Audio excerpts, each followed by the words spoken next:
Imaginez, vous sortez de chez vous pour aller prendre le courrier. Vous ouvrez votre boîte aux lettres et là, entre les factures et les pubs, vous trouvez une enveloppe rouge. Vous l'ouvrez et vous trouvez glissé à l'intérieur un DVD.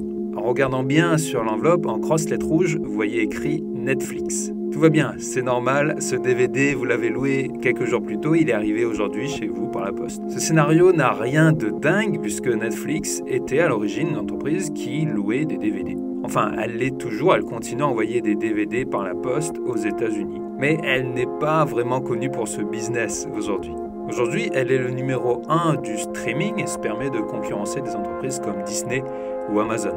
On peut dire que Netflix a eu du flair. 10 ans en arrière, le streaming, on savait à peine ce que c'était. Mais ce qui est fort, c'est que Netflix s'est lancé dans le streaming sans savoir si ça allait fonctionner. Elle a réussi un pivot avec brio, c'est-à-dire qu'elle s'est lancée dans un business totalement nouveau pour elle. Elle est passée de la location de films à un service de streaming. Mais tout ça n'est pas un coup de chance, Netflix a un secret. Et ce n'est pas la qualité de ses séries ou son catalogue immense. Vous allez voir que son secret est bien plus simple que ça, mais aussi bien plus puissant. On est dans les années 90 aux États-Unis. À cette époque, celui qui fait la loi sur le marché de la location de films s'appelle Blockbuster. Et un jour, Reed Hastings, c'est cet homme, rend un film en retard. Il se retrouve avec $40 de frais de pénalité pour son oubli. $40 pour avoir oublié de rendre son film, ça a suffi à pousser Monsieur Hastings à créer Netflix. Il veut supprimer ses frais et faire passer la location de films à un tout autre niveau.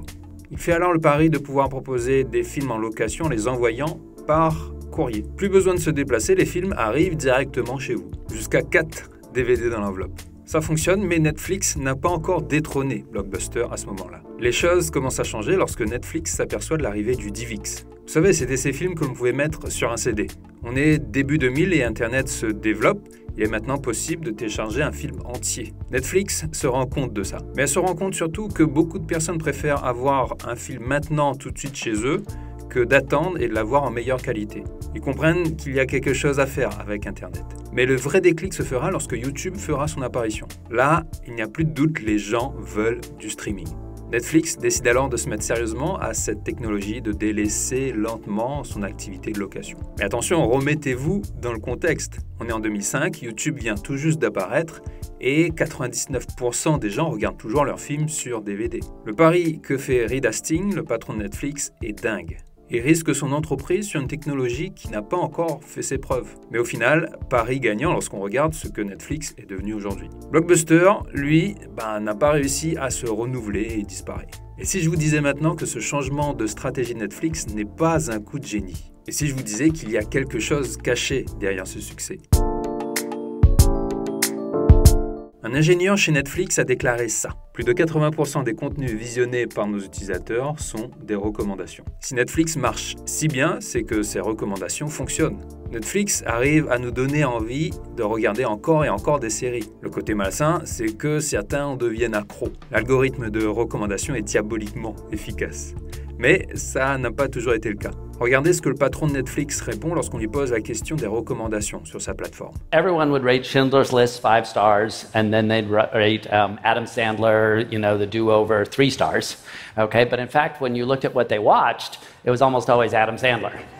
Okay, and so what happens is when we rate and we're metacognitive about quality, that's sort of our aspirational self. And it works out much better to please people to look at the actual choices that they make. On ne va pas entrer dans le détail de l'algorithme qui se cache derrière ces recommandations. Mais est-ce que vous avez relevé le grand principe qui se cache derrière tout ça? Netflix n'écoute pas ce que vous dites, mais regarde ce que vous faites. N'importe qui peut vous dire qu'il vous aime, mais c'est uniquement lorsqu'il vous l'aura montré que vous saurez que c'est vrai. Il y a une différence entre vouloir faire quelque chose et le faire réellement. Netflix l'a parfaitement compris.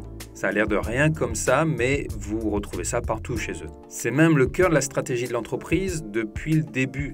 Elle est focus sur son client. Lorsque toute une industrie se demandait comment il pouvait fournir une meilleure qualité d'image pour les films, Netflix se demandait ce que voulait vraiment son client. Et ce que son client voulait réellement, ce n'était pas des films de meilleure qualité. C'était un accès beaucoup plus pratique à ces films. Quelque chose de rapide, quelque chose qu'il pouvait avoir directement sur son écran d'ordinateur ou sur son écran de télé. Et c'est là la grande force de Netflix. Elle a su comprendre ce que son client voulait vraiment. Elle a su écouter son client sans qu'il ait besoin de lui parler. C'est comme ça qu'elle a réussi à exploser avec le streaming. Et c'est aussi comme ça qu'ils arrivent à vous faire des recommandations qui correspondent exactement à ce dont vous avez envie. Dans le business ou dans la vie, si vous voulez toucher le cœur de celui à qui vous vous adressez, écoutez ce qu'il fait, comprenez ce qu'il fait et apportez une réponse à son besoin avant même qu'il ait eu besoin de l'exprimer. Les autres vont croire que c'est du génie, mais comme Netflix, vous savez maintenant que c'est une manière d'écouter terriblement efficace.